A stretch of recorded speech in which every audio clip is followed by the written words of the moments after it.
Bien-aimés dans le Seigneur, que Dieu vous bénisse de partout où vous êtes. Malembe TV proche de vous, près de vous, à côté de vous, avec vous, pour vous, derrière vous. Faites du bruit pour le Seigneur Jésus-Christ. Ah oui. C'est l'apôtre docteur. Bienvenue Wabu Ozum Onkenon Kaon Wosama.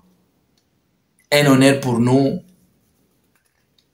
d'être acceptés et d'être invité pour parler, échanger avec le patriarche Kabego, qui n'est pas n'importe qui est le visionnaire de beaucoup de choses.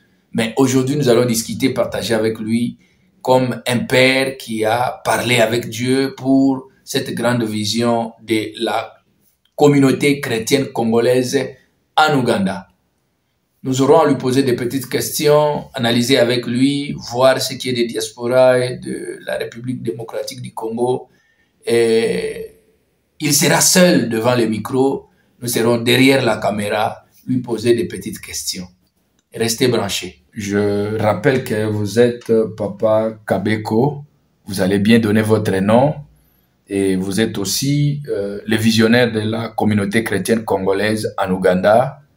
Pour l'instant, vous faites l'office de la gestion de la CCCU. Bonjour, papa.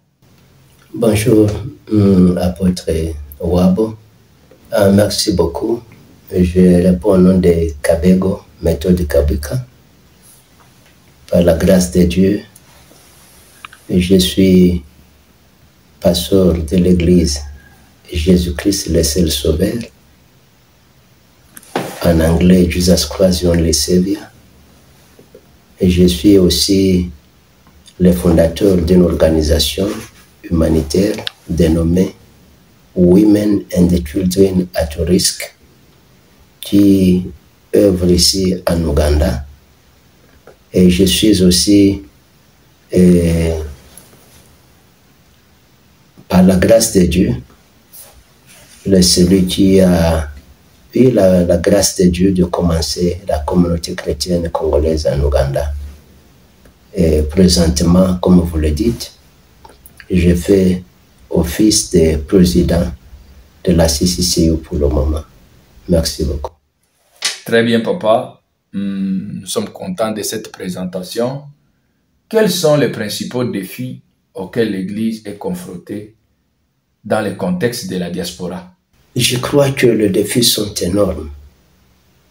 Premièrement, vous parlez de la diaspora, c'est une église qui opère en dehors de son territoire d'origine et aussi dans des circonstances qu'on n'a pas souhaitées, des circonstances de guerre. Les gens fuient les atrocités sur notre territoire national, la RDC. Et ils se retrouvent ici en Ouganda. Oui, des missionnaires, mais pas des missionnaires dans le sens formel. Et cela pose un grand problème. On a l'appel de Dieu, on a la mission, mais malheureusement, les moyens pour commencer et continuer l'œuvre font défaut. Là, c'est le premier défi. Le deuxième défi, c'est les défis linguistiques ou culturels. On se retrouve dans un pays où on parle d'autres langues, autres que les langues d'origine, et pour faire ce travail, ça devient un problème. Troisième défi, c'est le défi financier. Donc, les moyens sont limités. Il n'y a pas du travail que les gens qui sont dans l'église, parce que même les autochtones aussi n'ont pas du travail. Il faut se débrouiller. Et pour que l'église aussi aille de l'avant, il faut beaucoup de mouvements, beaucoup de réflexion, beaucoup de créativité et beaucoup de choses. Aussi, le problème, c'est la stabilité des fidèles. Vous savez qu'il y a des fidèles qui sont là, qui cherchent l'asile, qui ont trouvé l'asile ici, mais qui cherchent aussi à aller dans le troisième pays. On peut évoluer trop bien, mais quand Dieu ouvre la voie, vous ne pouvez pas la fermer. Il y a des gens qui partent, qui ont déjà été formés, qui ont déjà qui avait déjà un niveau très avancé dans les affaires de Dieu, et vous recommencez encore à zéro. Ça aussi, c'est un défi. Mais qu'on ne soit pas aussi relevé, peut-être que les premiers peuvent être relevés, mais celui-là, c'est un peu difficile. Très bien, Patriarche, je crois vous avez donné quelques points essentiels par rapport à cette question, les principaux défis auxquels l'Église est confrontée dans le contexte de la diaspora. Je voulais aussi savoir comment l'Église soutient-elle ses membres expatriés, tant sur le plan spirituel que matériel.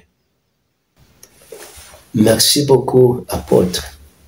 C'est une question qui nous a déjà été posée par World Vision. World Vision avait organisé une journée de travail ici en Ouganda, précisément à Kampala, où il avait invité tous les responsables régionaux, donc qui sont venus de partout en Afrique. Ils se sont retrouvés ici. Et par la grâce de Dieu, je me suis retrouvé dans ces séances de travail. On était à deux avec le pasteur Paul Bohendwa, qui serait maintenant aujourd'hui au Kenya. On nous pose la question, comment assistez-vous le fidèle que vous avez? Vous savez, apôtre, il y a un grand travail dans ces gens-là.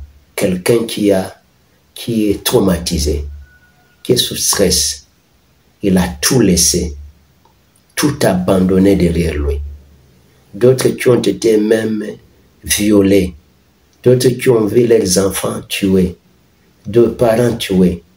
Donc le contexte est très complexe.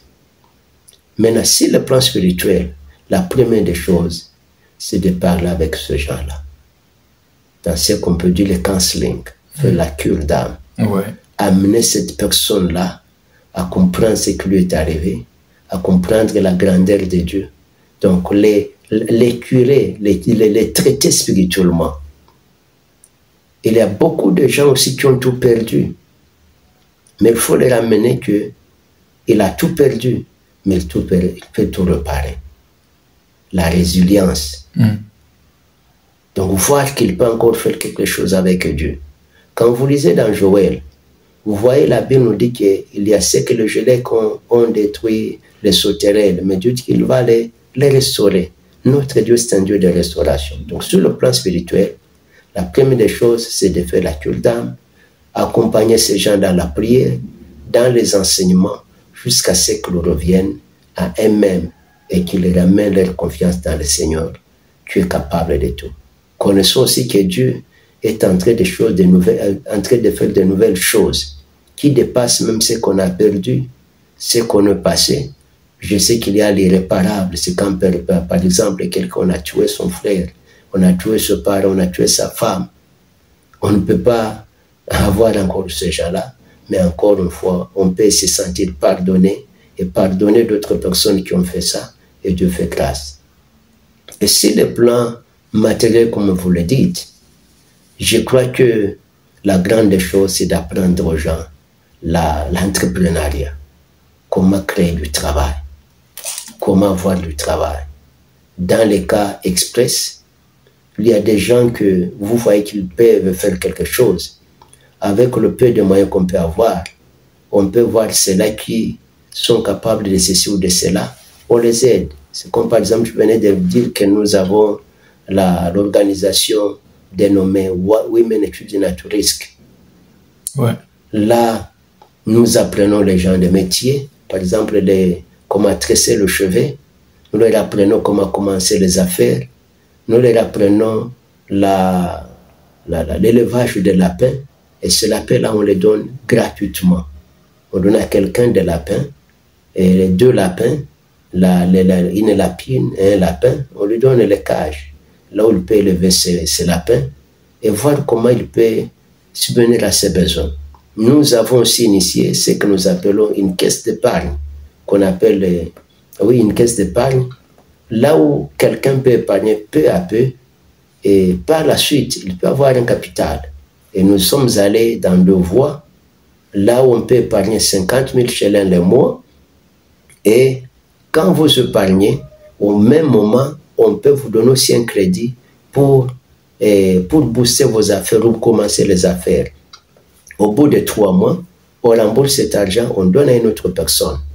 Cela est en train d'aider les gens parce qu'il y a des gens qui ne peuvent pas avoir de moyens, mais qui ont des moyens aujourd'hui. Très bien. Je connais aussi une fille qui a terminé les études, qui a eu son diplôme d'école secondaire. Ses parents n'ont pas de moyens pour l'amener à l'université. Mais elle s'est stressée.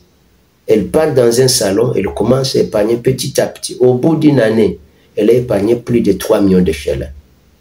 Et quand elle a récupéré ces 3 millions de shillings, elle a recommencé un grand travail. Aujourd'hui, elle est parmi les partenaires de l'Église aujourd'hui.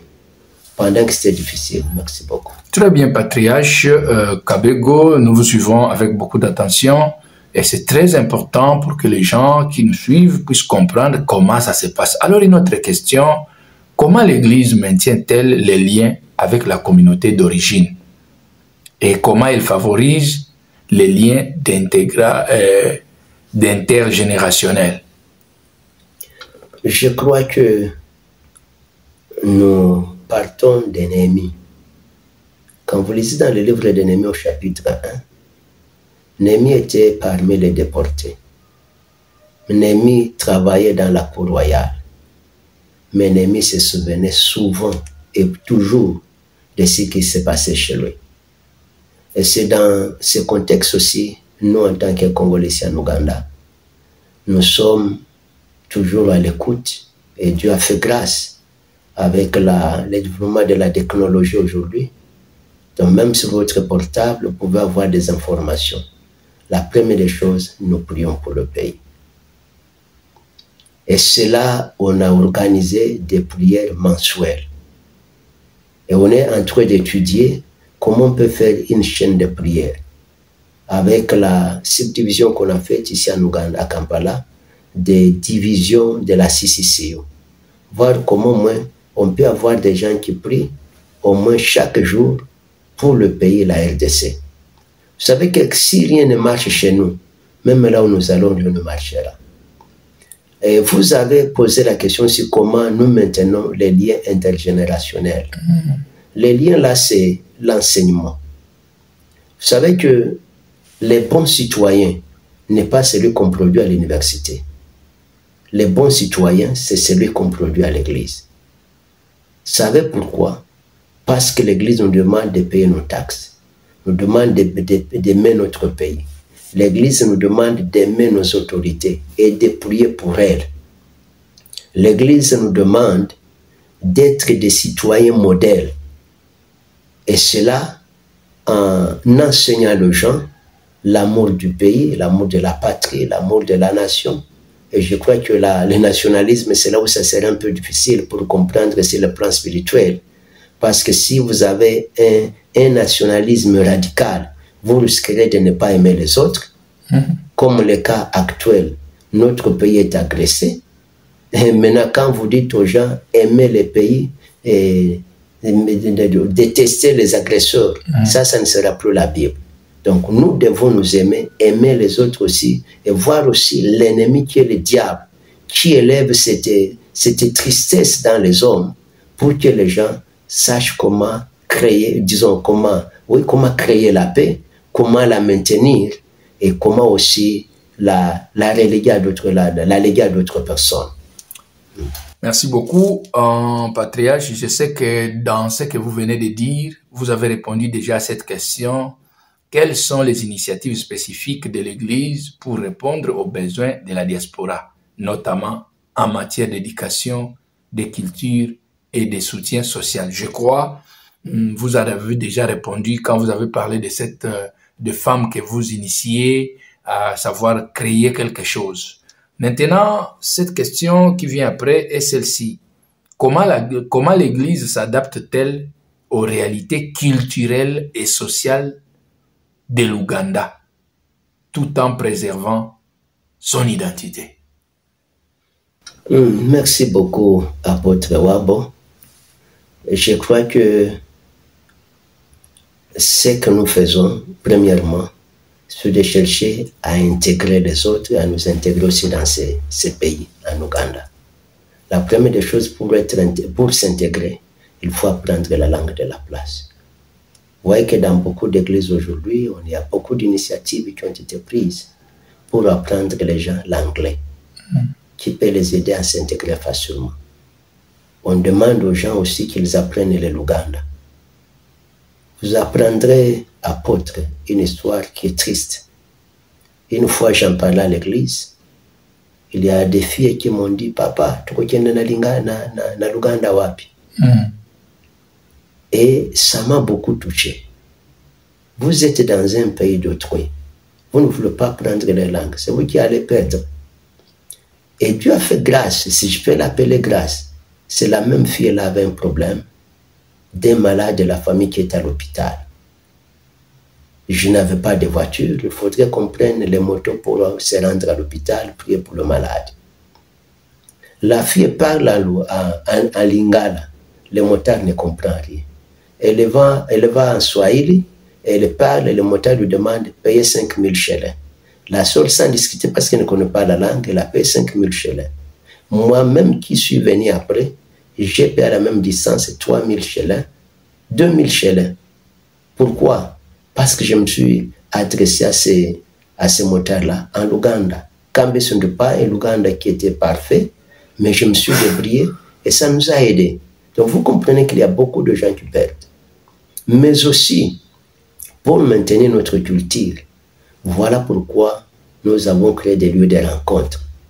Même à l'église, on peut avoir de ceux-là qui ont les cultes de l'Ouganda, mais on maintient aussi notre culture spirituelle, par exemple les chansons en langue d'origine qui nous aident. Et je crois que on ne voudrait pas être acculturé. Donc perdre notre culture pour la nouvelle culture. Ou même si ce n'est pas ici en Ouganda, si on en allait dans les 3e pays, on a toujours demandé aux gens de ne pas perdre leur culture. Parce que la culturation, c'est la perte de la personnalité de quelqu'un. Très bien. La culturation, c'est la perte de la personnalité de quelqu'un. Nous avons terminé avec cette série de questions. Nous entrons à la deuxième série de questions. Patriarche, quel est le rôle de l'Église dans la promotion de la paix, de la justice et de la solidarité dans la société? Je crois que c'est une question très importante. Vous allez être bref, mais clair, parce que c'est une question qui se pose dans beaucoup de serviteurs de Dieu. Quel est le rôle de l'Église dans la promotion de la paix, de la justice et de la solidarité dans la société? Merci beaucoup, apôtre, pour la question. Et je pense que vous le connaissez bien. Au niveau de la CCCO, nous avons un département de paix, justice et réconciliation. Ouais. Et ce département-là, c'est pour essayer, si pas éradiquer, mais chercher à minimiser ou mettre fin à des situations qui nous arrivent. Maintenant, l'Église, c'est là où on pouvait chanter, parler et vivre la paix. La justice est autre chose. Pourquoi? Parce que le Seigneur que nous célébrons, il est le prince de paix. Il est le juste juge. Et l'Église doit être, comme on a toujours dit, être au milieu du village. Ne doit pas avoir de penchants. L'Église doit promouvoir la paix, doit promouvoir la justice, de par ses enseignements et de par aussi sa conduite, sa vie de chaque jour. Et je sais que dans la société, il ne manque pas de problèmes, mais on doit essayer de les résoudre pacifiquement. On doit essayer d'enseigner aux gens comment prévenir les problèmes. Parce que les problèmes, beaucoup viennent, viennent quand on n'a pas su comment apprendre aux gens comment les éviter, comment le prévenir. Mais quand ça arrive, on doit résoudre selon la Bible. La Bible nous dit, errez le peuple qui est appelé qui est appelé par le nom de Jésus-Christ. Et nous devons être ces peuples-là qui procurent la paix aux autres. Nous devons être justes dans la façon de résoudre nos problèmes et dans la façon aussi de les résoudre avec d'autres. Je crois que au niveau de la CCCU, nous sommes en train de combattre l'injustice, nous sommes en train de combattre les antivaleurs, parce que ce sont les antivaleurs qui créent tout cela. Donc c'est par les enseignements, par la prière et par la façon de vivre avec les autres qui peut nous amener à minimiser cela. Merci beaucoup. L'Église peut-elle contribuer au développement socio-économique de la communauté et du pays d'origine? Si oui, comment? Oui, l'Église peut. Vous savez que l'Église, ce n'est pas une entité où on forme les paresseux. C'est une entité, quand vous voyez même la Bible, comment est-ce qu'elle dit? L'homme qui était le plus riche du monde, c'est Abraham. Ouais. Quand vous allez dans sa lignée, vous trouverez Isaac dans Genèse chapitre 26 qui a travaillé, qui était même plus riche, plus qu'Abimelech et son peuple. Quand vous allez vers Jacob, il a travaillé. Donc l'Église doit initier des activités qui peuvent amener l'argent à l'Église et amener aussi l'Église, les enfants de Dieu aussi à travailler. Leur demander aussi de rentrer dans les pays pour aller investir. Vous voyez que, si je peux prendre l'exemple de la Norvège, la Norvège est parmi les pays les plus riches du monde dont on ne parle pas. Pourquoi? Ce sont les gens qui étaient en fuite, qui étaient en, comment je peux dire, qui étaient en exil, qui ont appris beaucoup de choses là où ils étaient. Quand ils sont rentrés, ils les ont appliqués en Norvège. Vous apprendrez par l'histoire, c'est comme cela que la Norvège est bâtie aujourd'hui. Moi, je pense que l'Église aussi doit enseigner, doit inciter ses membres à travailler, et ne pas seulement pour le pays là où ils sont, aussi à penser au pays d'origine. À penser au pays d'origine, alors que beaucoup d'entre les membres de ces églises-là sont en exil. Comment ils vont encore penser et surtout envoyer leurs moyens là-bas, contribuer à l'économie? Merci beaucoup. Je crois que si je n'ai pas des chiffres exacts, yes, il y a un moment où je suivais les informations sur notre télévision nationale à Kinshasa, là où beaucoup de gens qui sont en exil, en Europe, en Amérique et ailleurs, ils font des transferts d'argent sur Western, ouais, pour bâtir des maisons à Kinshasa, ouais, pour aider des familles, pour des entreprises qu'ils ont créées là-bas, même les transports, ainsi de suite.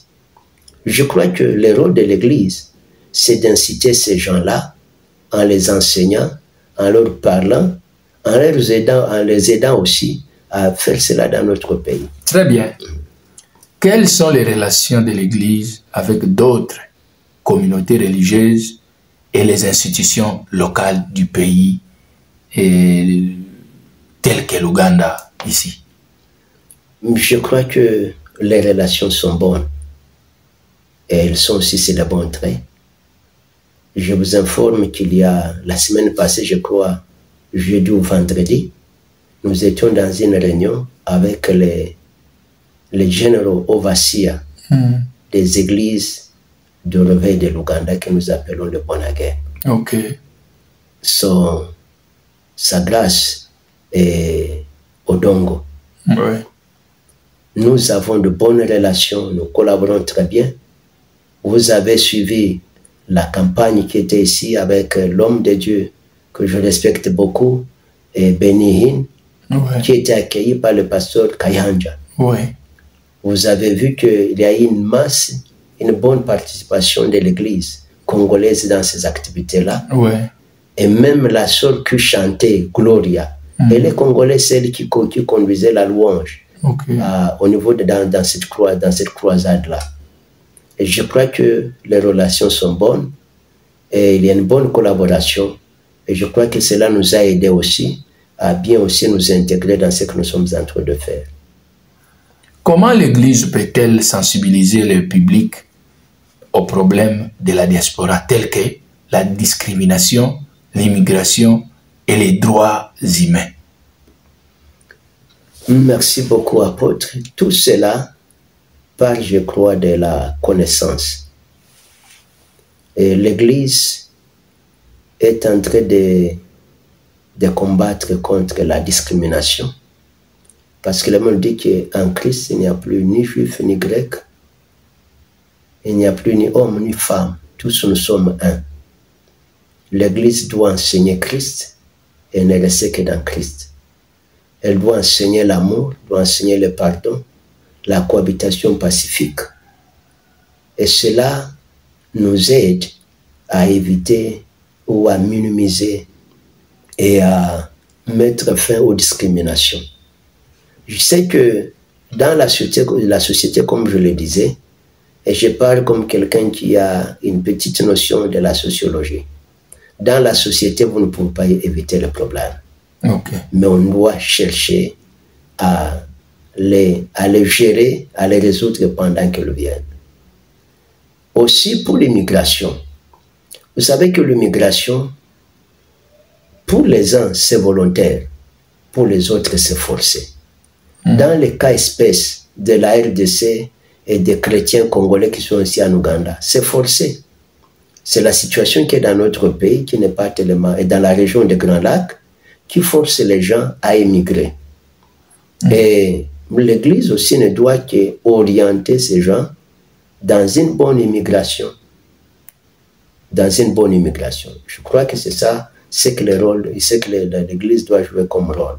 Les orienter pour qu'ils ne puissent pas aller dans de mauvaises voies, mais qu'ils soient dans de bonnes voies, mais qu'ils continuent, comme je le disais avant, partir, mais ne pas oublier son pays d'origine.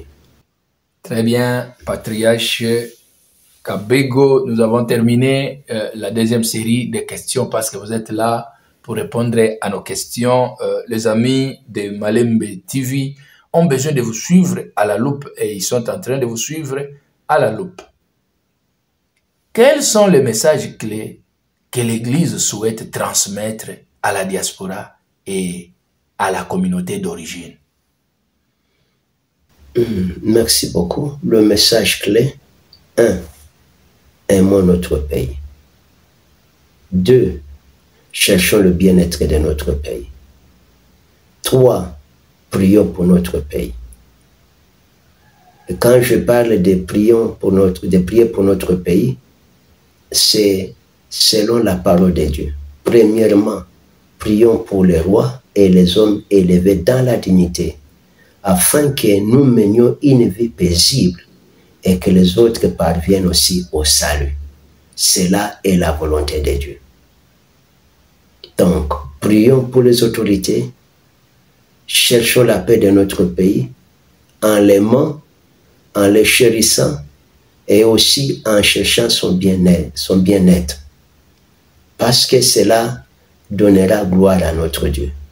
Et l'Église, qui est ici dans la diaspora, et tous les membres de la diaspora, ne nous divisons pas. Parce que quand nous sommes divisés, nous ne pouvons pas atteindre nos objectifs. Pour ce qui est de notre pays, je demanderai que l'Église qui est en RDC, qu'elle se mette au travail, prier le Seigneur pour les autorités politico-administratives, civiles et militaires, prier pour le bien-être de notre pays et aussi s'investir pour la promotion socio-économique de notre pays. Quant aux autorités, c'est de leur demander d'être des bons parents pour bâtir un bon pays où règne la paix. Et là où il règne la paix, qu'ils soient aussi à mesure d'inviter Jésus-Christ dans notre pays et de le laisser régner parfaitement. Très bien, de le laisser régner parfaitement. Patriarche, vous êtes sans ignorer que personne n'échappe à la nouvelle technologie de l'information et des communications actuellement. Alors, comment l'Église peut-elle utiliser les nouvelles technologies pour renforcer ses liens avec la diaspora? Merci beaucoup. Je crois, si Jésus était vivant aujourd'hui, ou si même Paul ressuscité aujourd'hui, ils allaient dire que nous sommes fainéants. Comment je l'ai dit? C'est répondre à votre question. Je crois que nous devons utiliser les médias dans toutes les formes possibles pour prêcher Jésus-Christ, pour parler de Jésus-Christ et pour sensibiliser les autres en ce qui peut être bien fait. Par exemple, les social media, dans sa globalité, l'Internet doivent nous aider pour atteindre toute personne. Organiser des conférences, même en ligne, peut-être afficher des messages en ligne qui peuvent aider les gens à comprendre ce que Dieu voudrait qu'ils fassent et qu'ils soient pour le temps actuel. Patriarche, il y a des pasteurs qui disent les choses là des réseaux sociaux, de l'internet, là il y a trop de bêtises, les gens s'insultent là-bas, moi je n'entre pas là-bas. Quelle est votre façon de voir, votre conseil que vous pouvez donner à ces pasteurs-là qui ne veulent pas? Moi je ne m'affiche pas des réseaux sociaux. Ne pas s'afficher à des réseaux sociaux, c'est aussi un manque. Un manque pourquoi? Parce que si vous ne voulez pas être dans les réseaux sociaux, donc vous n'afficherez rien aussi sur les réseaux sociaux. Donc si vous dites que vous ne voulez pas, donc vous demandez aux autres de ne pas vouloir le faire. Et ne pas vouloir le faire, c'est se rendre aussi un mauvais service. Vous savez que c'est la lumière qui chasse les ténèbres. Les faux là qu'on affiche dans les réseaux sociaux, c'est peut-être parce qu'il n'y a pas le vrai qu'on a déjà affiché. Si en tant qu'homme de Dieu, on affiche un message correctif de ce qu'on voit dans la société, ça mène les gens maintenant à changer. Si on ne leur dit pas que ceci est la bonne consommation, ils vont continuer à consommer mal. Moi, je pense que c'est ça.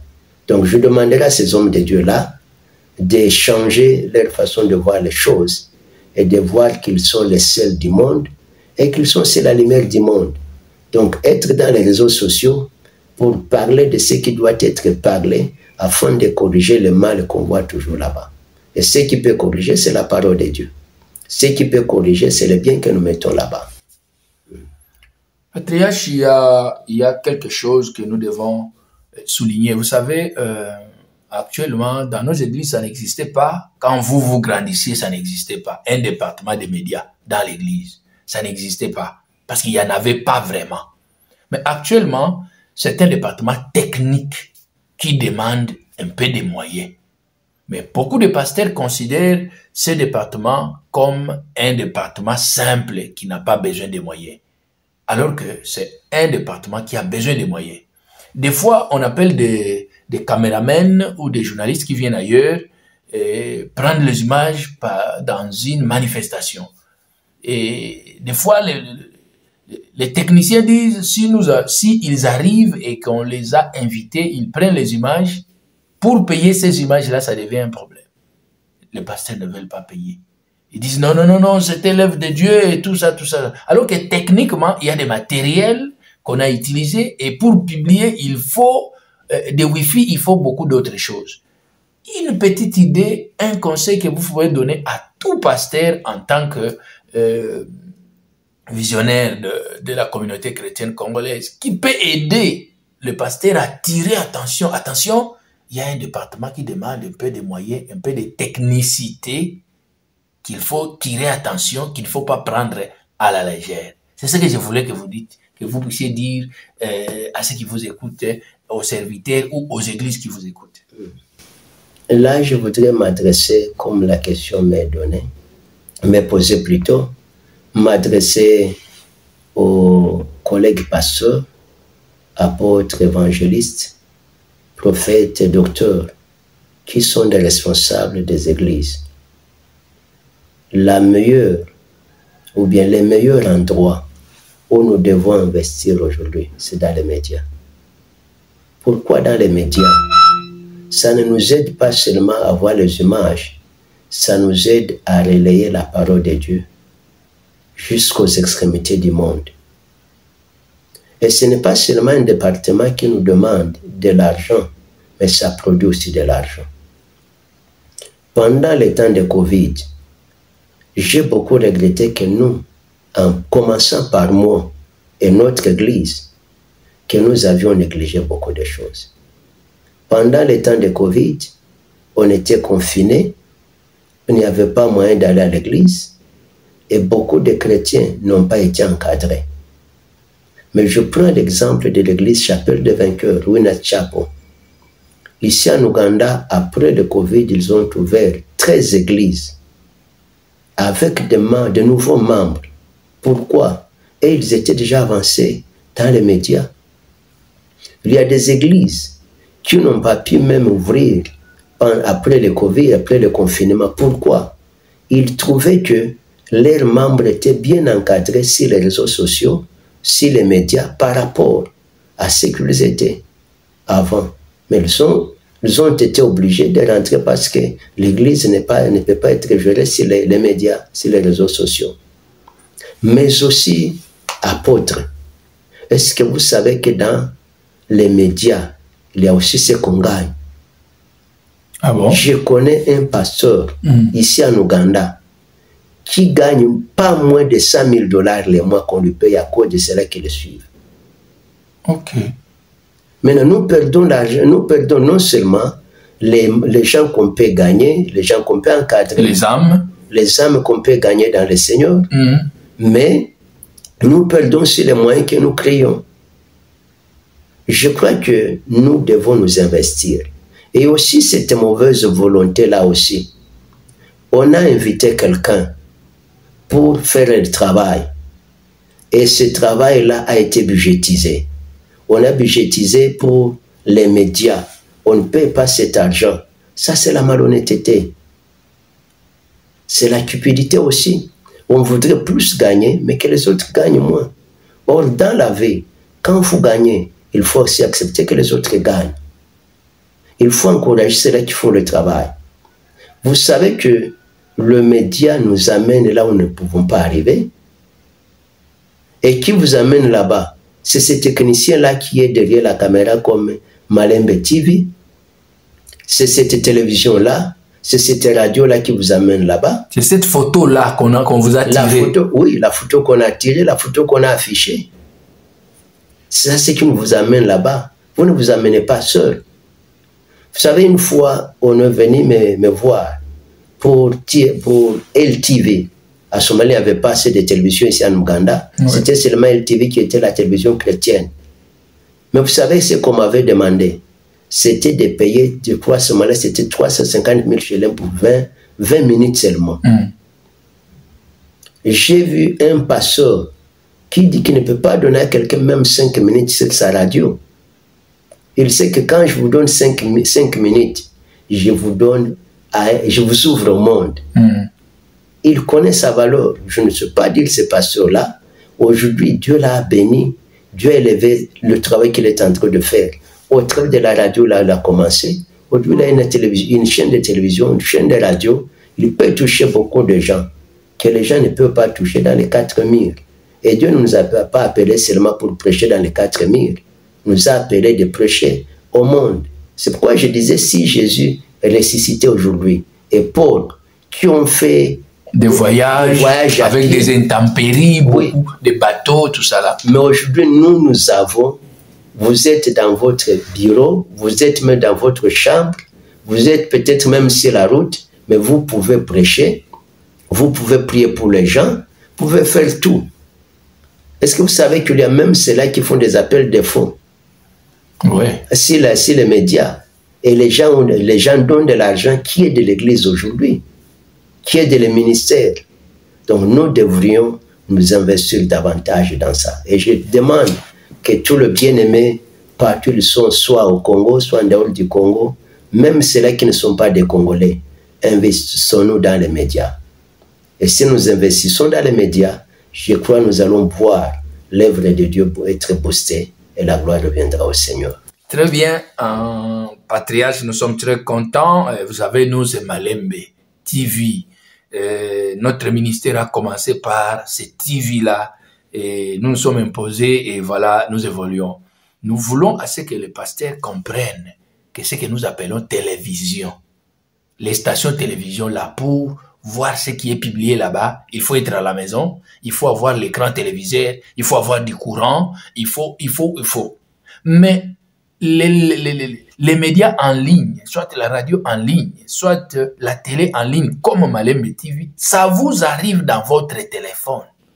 Peut-être vous voulez entrer dans une petite réunion, ça vous arrive, vous cliquez, vous avez l'information, vous êtes béni. Ça arrive même à l'hôpital, ça arrive, personne, même s'il a l'argent, peut traverser du pays à la seconde. Non. Mais les réseaux sociaux, c'est une voie que Dieu a créée pour que nous puissions les profiter. Mais il y a les gens qui pensent que peut-être même, ils sont dans l'oubliette. Merci beaucoup pour ces grands conseils. Nous avons fini. Maintenant, nous prenons la dernière étape de questions. Patriarche, cette question est très importante. Vous avez créé la CCCU. Vous avez eu la vision d'avoir la CCCU. Est-ce que pouvez-vous nous donner en une phrase le bilan de la CCCU? Je dirais que le bilan de la CCCU est positif. Positif pourquoi? Parce que on était seuls. Moi, aujourd'hui, on peut compter plus de 10 églises qui sont ensemble. Il y a encore une bonne marche à faire. Mais je dirais que la grande chose, quand on est ensemble, on peut de grandes choses. Quelle est la vision de la CCCU? La vision de la CCCU, c'est d'unir les églises congolaises, les ministères et les hommes de Dieu ensemble pour les équiper afin d'atteindre l'ordre suprême. Donc, à l'effet de toutes les nations de disciples, baptisez-les au nom du Père, du Fils et du Saint-Esprit. Enseignez-les à observer tout ce que je vous ai prescrit. Et voici, je serai avec vous jusqu'à la fin du monde. Comment parvenir à cette vision? C'est-à-dire, quelle est la mission de la CCCU?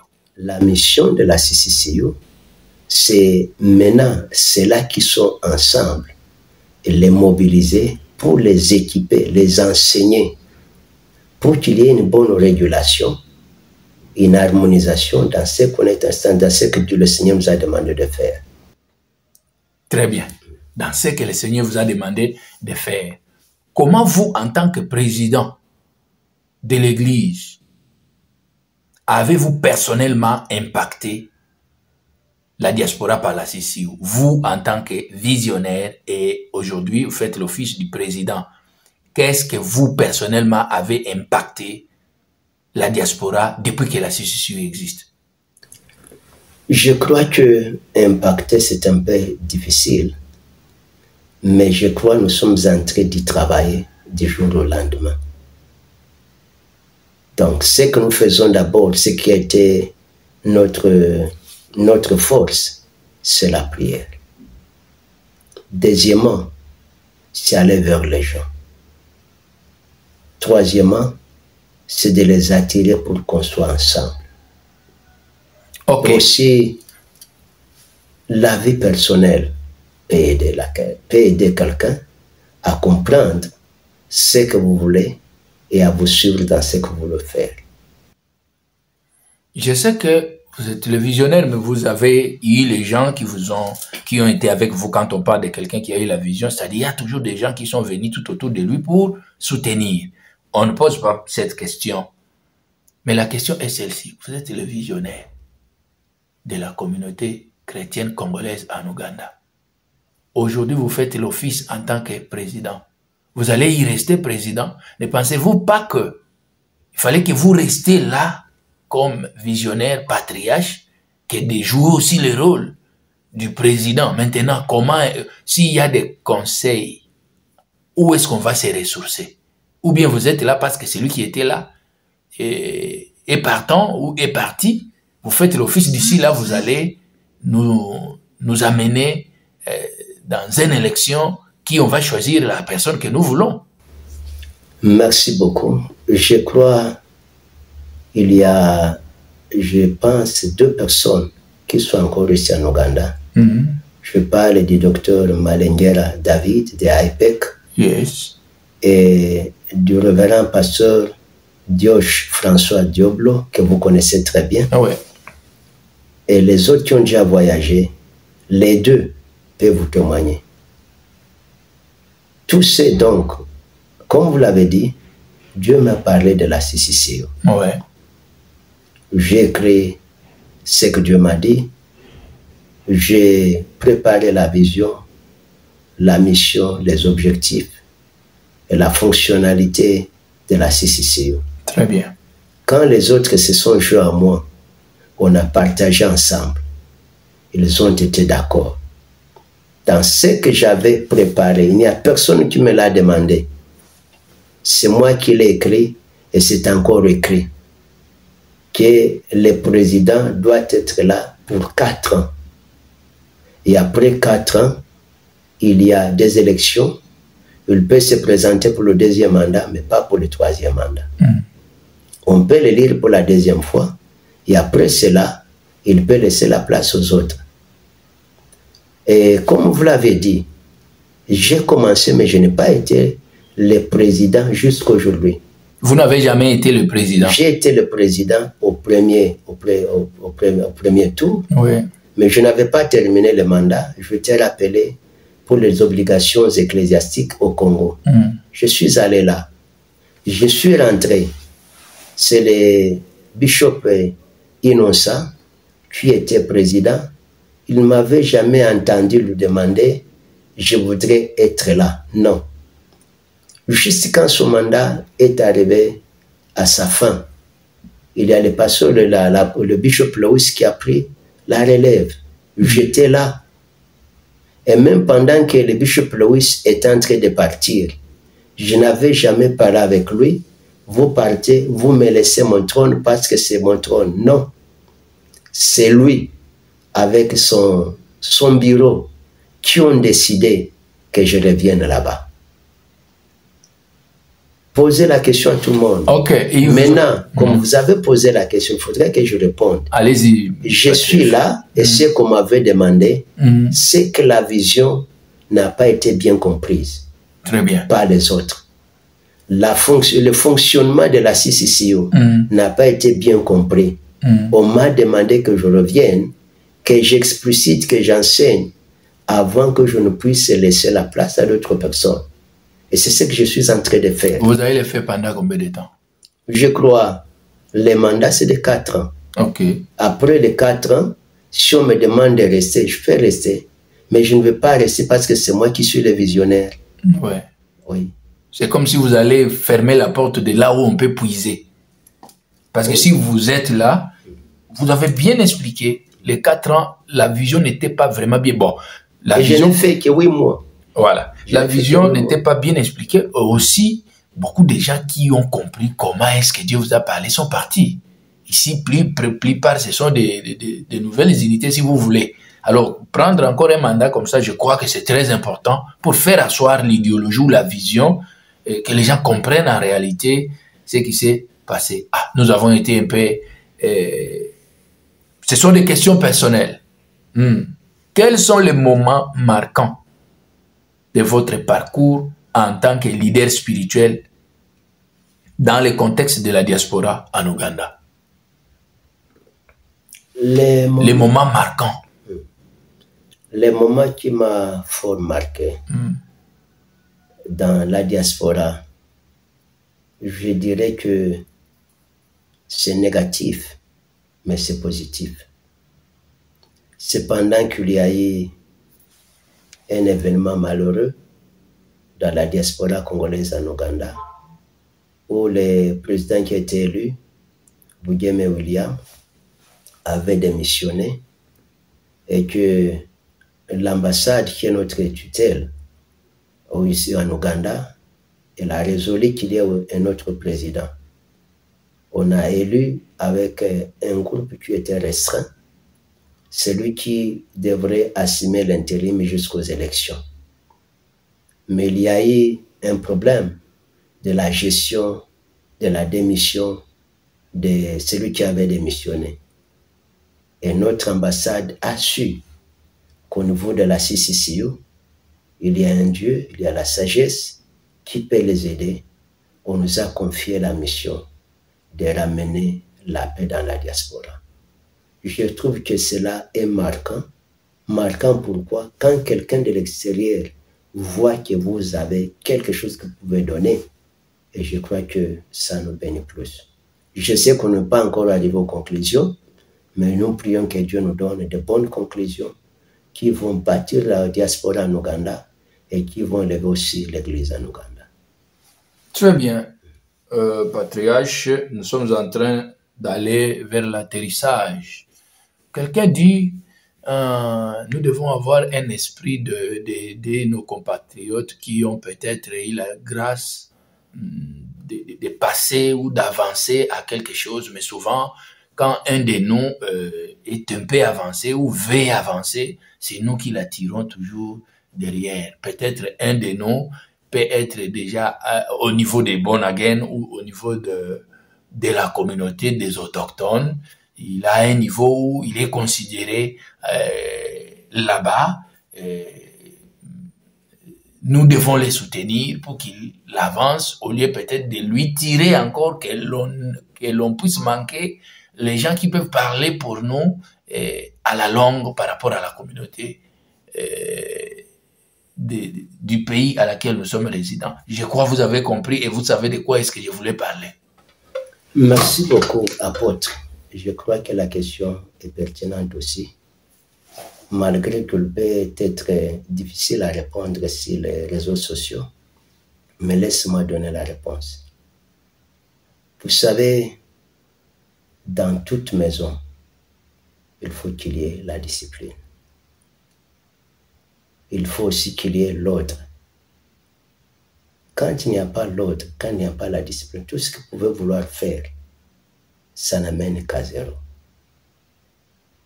Et quand dans le pays, dans l'église, dans la maison, il n'y a pas une bonne justice, les choses semblent les choses patinent. C'est pour cela que vous voyez que même la Bible dit que c'est la justice qui élève la nation. Quand il y a l'injustice, vous ne saurez pas faire quoi que ce soit. Quand il y a l'impunité, vous ne ferez rien. Et c'est pour cela que nous détruisons beaucoup de choses. Moi-même, comme vous venez de le dire, quand il y a quelque chose qui ne marche pas dans ma personnalité ou dans ma propre personne, vous n'allez pas me jeter de fleurs, dire que vous êtes bien, vous allez faire ceci ou cela. Non. Donc toute personne est égale devant la loi. Toute personne doit être tirée pour qu'elle revienne sur les bonnes voies et qu'elle comprenne que là où je suis arrivé, c'est une grâce, mais je dois bien protéger. Mais on ne doit pas aussi utiliser ce qu'on peut vouloir utiliser, faire de ce qu'on peut vouloir faire, abuser, et que la société acclame parce qu'on est en train d'abuser, mais on doit mettre des correctifs. Et aussi, corriger n'est pas détruire.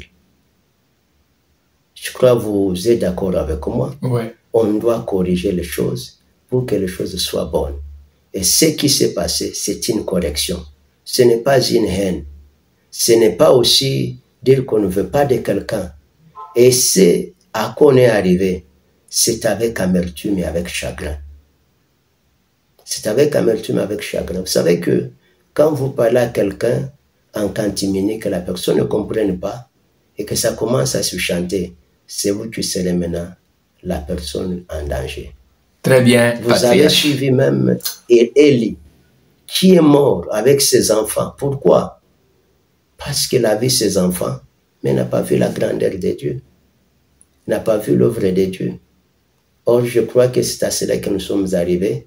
Et nous voudrions qu'il y ait l'ordre dans la vie des hommes de Dieu, l'ordre dans la maison de Dieu, qu'il y ait le respect des choses pour que la gloire puisse revenir à jamais à notre Dieu. Ah oui, bien-aimés dans le Seigneur, merci beaucoup. Vous nous avez suivis avec beaucoup d'intérêt et beaucoup d'attention. La dernière question. Quel conseil donnerez-vous aux membres de la diaspora qui cherchent à s'intégrer dans leur nouveau pays tout en restant attachés à leur culture et à leur foi? Le conseil que je leur demanderai et je leur donnerai, c'est d'être attachés, rester attachés à Dieu. Rester attachés à Dieu. Ou peut-être que la réponse que je donne, elle est presque, elle est en partie seulement chrétienne, mais n'est pas aussi en partie de ceux qui ne sont pas des chrétiens. Mais je crois que pour les chrétiens, je leur demanderai de rester attachés à Dieu, de jouer les bons rôles, de bons citoyens là où ils sont, et là où Dieu les amènera aussi, de continuer aussi à prendre plus de là où ils seront, pour savoir qu'un jour ils reviendront aussi dans le pays d'origine, ce qu'ils peuvent faire là-bas.